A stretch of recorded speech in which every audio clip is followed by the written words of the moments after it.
अग्नि पुराण ज्ञान का विशाल भंडार है। स्वयं अग्निदेव ने इसे महर्षि वशिष्ठ को सुनाते हुए कहा था, अग्नेय ही पुराणस्मिन् सर्वा विद्या प्रदर्शिता, अर्थात अग्नि पुराण में सभी विद्याओं का वर्णन है।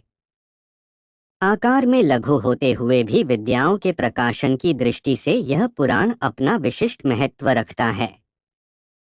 इस पुराण में 383 अध्याय हैं। गीता, रामायण, महाभारत, हरिवंश पुराण आदि का परिचय इस पुराण में है। परापरा विद्याओं का वर्णन भी इसमें प्राप्त होता है। मत्स्य, कूर्म आदि अवतारों की कथाएं भी इसमें दी गई हैं।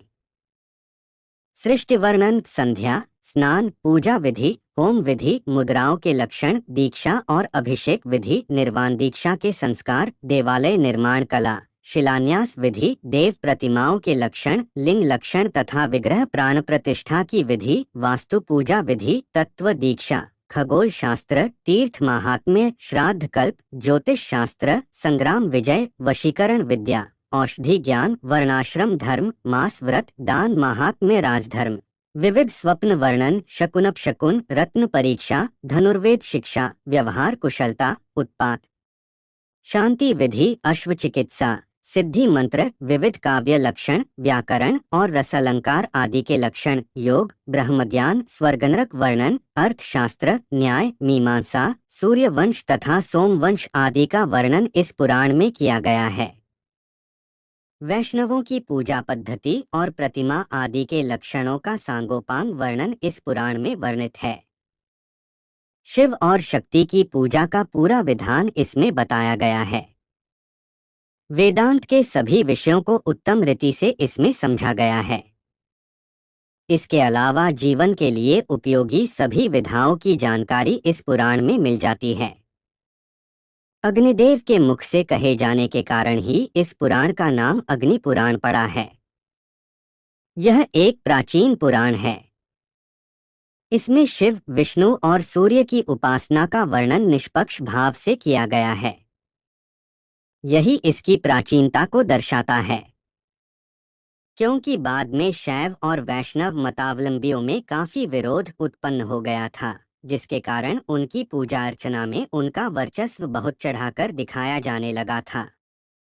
एक दूसरे के मतों की निंदा की जाने लगी थी, जबकि अग्नि पुराण में इस प्रकार की कोई निंदा उपलब्ध नहीं होती। तीर्थों के वर्णन में शंकराचार्य द्वारा स्थापित चारों मठों बद्रीनाथ, जगन्नाथ, द्वारकापुरी और रामेश्वरम का उल्लेख इसमें नहीं है। इसके अलावा काशी के वर्णन में विश्वनाथ तथा दशाश्वमेध घाट का वर्णन भी इसमें नहीं है। यही बात इसकी प्राचीनता को दर्शाती है। विश्व सामग्री की दृष्टि से अग्नि पुराण को भारतीय जीवन का विश्वकोश कहा जा सकता है। पुराणों के पांचों लक्षणों सर्ग, प्रतिसर्ग, राजवंश, मनवंतर और वंशानुचरित आदि का वर्णन भी इस पुराण में प्राप्त होता है, किंतु इसे यहाँ संक्षेप रूप में दिया गया है। इस पुराण का शेष कलेवर दैनिक जीवन की उपयोगी शिक्षाओं से उत्प्रोत है। अग्नि पुराण में शरीर और आत्मा के स्वरूप को अलग अलग समझाया गया है। इंद्रियों को यंत्र मात्र माना गया है और देह के अंगों को आत्मा नहीं माना गया है। पुराणकार आत्मा को हृदय में स्थित मानता है। ब्रह्मा से आकाश, आकाश से वायु, वायु से अग्नि, अग्नि से जल और जल से पृथ्वी होती है। इसके बाद सूक्ष्म शरीर और फिर स्थूल शरीर होता है। अग्नि पुराण ज्ञान मार्ग को ही सत्य स्वीकार करता है।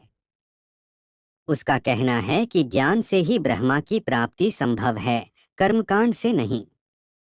ब्रह्मा की परम ज्योति है जो मन, बुद्धि, चित्त और अहंकार से भिन्न है। जरा, मरण, शोक, मोह, भूख प्यास तथा स्वप्न सुषुप्ति आदि से रहित है। इस पुराण में भगवान का प्रयोग विष्णु के लिए किया गया है, क्योंकि उसमें भ से भर्ता के गुण विद्यमान हैं और ग से गमन अर्थात प्रगति अथवा सृजनकर्ता का बोध होता है। विष्णु को सृष्टि का पालनकर्ता और श्रीवृद्धि का देवता माना गया है। भग का पूरा अर्थ ऐश्वर्य, श्री, वीर्य, शक्ति, ज्ञान, वैराग्य और यश होता है, जो कि विष्णु में निहित है। वान का प्रयोग प्रत्यय के रूप में हुआ है, जिसका अर्थ धारण करने वाला अथवा चलाने वाला होता है। अर्थात जो सृजनकर्ता पालन करता हो, श्रीवृद्धि करने वाला हो, यश और ऐश्वर्य देने वाला हो, वह भगवान है। विष्णु में ये सभी गुण विद्यमान हैं। अग्नि पुराण ने मन की गति को ब्रह्मा में लीन होना ही योग माना है।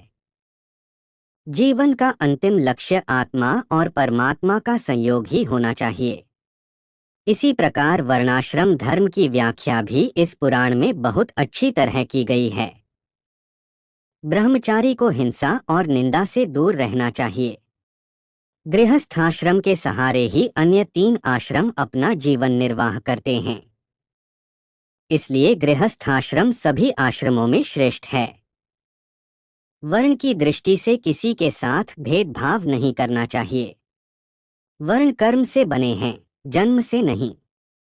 समता की भावना इस पुराण में देव पूजा में समता की भावना धारण करने पर बल दिया गया है और अपराध का प्रायश्चित्त सच्चे मन से करने पर जोर दिया गया है। स्त्रियों के प्रति उदार दृष्टिकोण अपनाते हुए पुराणकार कहता है, नष्टे मृते प्रव्रजिते क्लीवे च पतिते पत पंचत स्वापस्तु नारीणा पतिरन्यो विधीयते, अर्थात पति के नष्ट हो जाने पर, मर जाने पर, संन्यास ग्रहण कर लेने पर, नपुंसक होने पर अथवा पतित होने पर, इन 5 अवस्थाओं में स्त्री को दूसरा पति कर लेना चाहिए। इसी प्रकार यदि किसी स्त्री के साथ कोई व्यक्ति बलात्कार कर बैठता है तो उस स्त्री को अगले रजोदर्शन तक त्याज्य मानना चाहिए। रजस्वला हो जाने के उपरांत वह पुनः शुद्ध हो जाती है, ऐसा मानकर उसे स्वीकार कर लेना चाहिए। राजधर्म की व्याख्या करते हुए पुराणकार कहता है कि राजा को प्रजा की रक्षा उसी प्रकार करनी चाहिए जिस प्रकार कोई गर्भिणी स्त्री अपने गर्भ में पल रहे बच्चे की करती है। चिकित्सा शास्त्र की व्याख्या में पुराण कहता है कि समस्त रोग अत्यधिक भोजन ग्रहण करने से होते हैं या बिल्कुल भी भोजन न करने से। इसलिए सदैव संतुलित आहार लेना चाहिए। अधिकांशत जड़ी बूटियों द्वारा ही इसमें रोगों के शमन का उपचार बताया गया है। अग्नि पुराण में भूगोल संबंधी ज्ञान, व्रत उपवास तीर्थों का ज्ञान, दान दक्षिणा आदि का महत्व, वास्तुशास्त्र और ज्योतिष आदि का वर्णन अन्य पुराणों की ही भांति है। वस्तुत तत्कालीन समाज की आवश्यकताओं के अनुसार ही इसमें नित्य जीवन की उपयोगी जानकारी दी गई है। इस पुराण में व्रतों का काफी विस्तृत वर्णन प्राप्त होता है। व्रतों की सूची तिथि, वार, मास, ऋतु आदि के अनुसार अलग अलग बनाई गई है। पुराणकार ने व्रतों को जीवन के विकास का पथ माना है। अन्य पुराणों में व्रतों को दान दक्षिणा का साधना मात्र मानकर मोह द्वारा उत्पन्न आकांक्षाओं की पूर्ति का माध्यम बताया गया है। लेकिन अग्नि पुराण में व्रतों को जीवन के उत्थान के लिए संकल्प का स्वरूप माना गया है। साथ ही व्रत उपवास के समय जीवन में